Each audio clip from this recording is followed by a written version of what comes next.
Have you heard of the Pareto principle, which talks about it? The 80% of the result come from 20% of your actions. That means most of what you are doing, it doesn't really matter. The people who actually figured it out, they are not any smarter than you. It's just that they have the tools, they know the strategy, how to succeed in the life. And honestly, I was following these principles that I am going to share with you in the next few minutes without even actually knowing. And this is how I was able to change my life at the age of 35 and was able to quit my draining 9 to 5. Hi, welcome back to my channel. My name is Ankita and I live in Vancouver, Canada. I am 38-year-old mom and a brand owner of Ankita.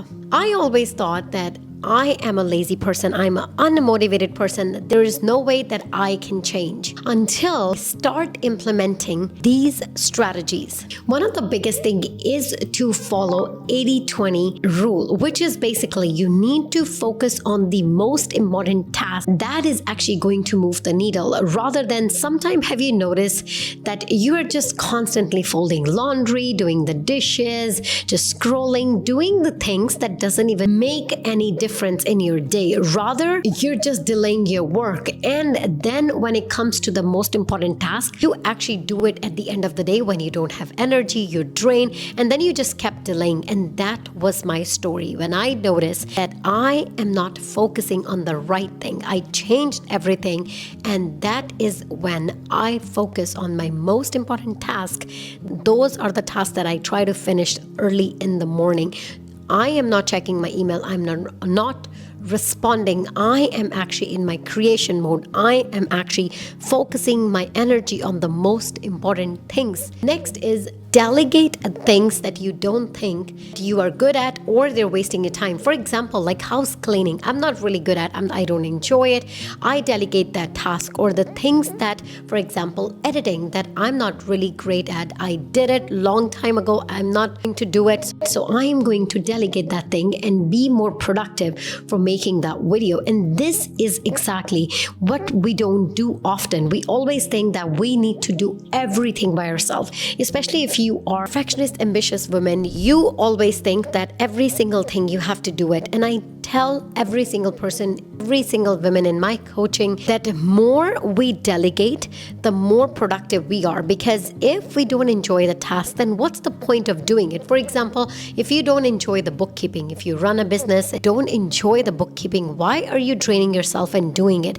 And not even business. Let's say if you are someone who wanting to focus on your goals and the small things like doing the laundry, doing the dishes and the house cleaning is draining your energy, then you can delegate those tasks. Simple thing that can change a lot, and that is writing down the things that you have in your brain. I literally have a folder in my Notion that is my brain dump and everything that comes to my mind, because sometimes the idea comes like while you are in the shower, while you're walking and while you're going for a walk, the great idea comes. I literally write it down in my brain dump, anything that I have, because your brain is not to store information. If you are somebody who is wanting to change your life, you're making all these goals, but then you're realizing that there's so many things that you have to do and you are not accomplish a lot in your day. All you have to do, whatever it's going on, you can try this right now. Whatever you have, all the tasks, that everything that is in your brain, just write down a piece of paper. That is so simple. Like, you don't have to follow any calendar. You don't have to create a Notion beautiful curated planner if you don't want to, but I highly recommend Notion because I really love Notion. You can just write down on a piece of paper, write down every single thing that you need to do, and you can then take it to the next level and only focus on the 20% or only focus on the 3 tasks. That is literally my goal. I only focus on the 3 main tasks out of all the list that I'm going to make, because we cannot achieve all the tasks in a one day, because sometimes the tasks are more complex. They need more time, they need more energy. And honestly, being a mom, there's so many things that I have to do. I have to take care of my son, I have to take care of my family, the house, and my business. There's so many things that is going on.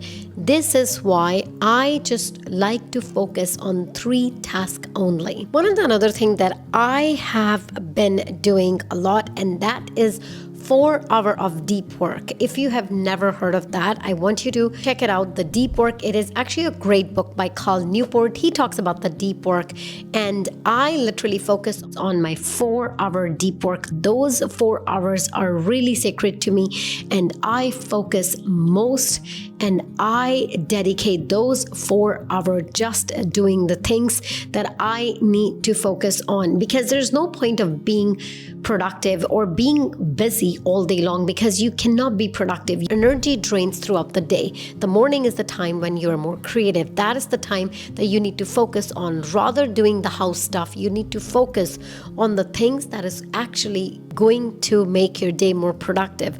Those are the tasks that you need to focus on the first thing in the morning. And then toward the mid-morning, that's when I answer all the emails, I do my meetings, I schedule things, and towards the end, I like to plan my day for the next day. And if you are not dedicating certain hour in a day to focus on your goals, then you are just wasting your time and energy throughout the day, and then you're not even productive, then you drain, and you're just setting yourself to burn out. I honestly think that being a lazy is kind of like your superpower, because if you don't like to work hard, if you just want to get things done, you are going to come up with a better, smarter way to do things. And this is exactly what it is about. It's not about working hard, because if you look at people who actually work a lot harder than you, they don't make that much money, because it's all about strategic work. What are you actually working on? If you're wasting your time on the random things, you are not achieving your goals. This is why the next is to have a clear plan. If you don't have a clarity what you want to do that day, you are not going to be productive. You're not even going to achieve anything. This is why Monday is not the day when you plan out how your week is going to look like. This is why every Sunday I spend 3 to 4 hours just focusing on how my next week is going to look like. I make goals for the next week, and yes, making a weekly goal is a game changer. By the way, if you have never done it, try it. It's just such a great way to achieve your goals, and I write down every single thing that I must finish during that week. And when it comes to Monday, that's when I am doing execution. I'm not doing planning on that day. And this is something that I find a lot of people just waste their Monday morning energy. When you are in that mode to work and achieve your goal, that's when you're doing planning. Planning should always done a day before, and then the day of execution, you know what to do. You're in the morning when you wake up, you're clear what are the things that you're focusing on, then you are doing those things. Working hard is also a culture belief, especially in our culture. It's often like, if you want to make money, if you want to be successful, if you wanted to achieve all your goals, all you have to do is work harder. And it is something that ingrained in us. We have heard it, and especially, I don't know about you, but definitely it was something that I have heard. It is ingrained in me that if I am not productive every single minute, if I'm not doing every single minute, then I'm a lazy person. That culture limiting belief that we had, and it is actually not true, because if you are thinking that your success is tied to working harder, then it is actually not the case. Because once you learn what are the things that you need to focus on, once you learn how you can achieve your goals, once you come up with those tools and strategies, you are more likely to achieve your goals. Because it's not about working harder, it's all about working strategically, things that actually going to help you achieve your goals. One of the most important thing is that we don't talk enough about it, and that is to pick the right goal. Sometimes we don't even have clarity, then we don't even have a clear goal. When we are not working towards the right goal, that is not going to succeed. For example, if you have a soul-sucking 9 to 5 and you are thinking, I'm working so hard, I'm draining every single energy, but nothing is happening, and I'm not getting the promotion, I'm not getting the raise, is because that is not the right goal. Because if it is not fulfilling your life, if it is not giving you a true purpose, then it's not even the right goal. Maybe instead of that, you focus on how can I quit my job and create a beautiful life for myself. That would be a right goal. And this is so important to find out, are you even working the right goals? There is a huge power in saying no. And every no means that there is a possibility for a right yes.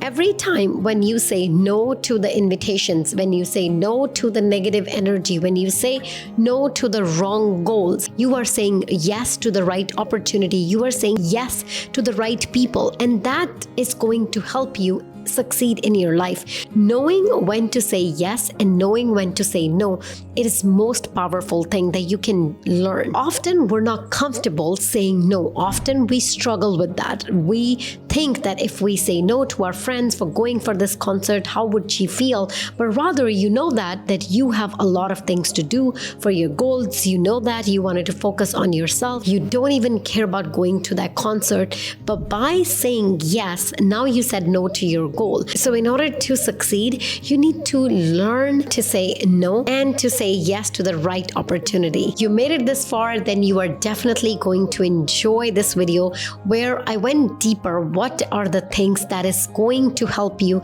succeed in your life? And I know you're going to enjoy this video. Thank you so much for watching. And I would love if you could hit a subscribe button. That's really going to help the channel. Thank you so much. And I will see you in my next one.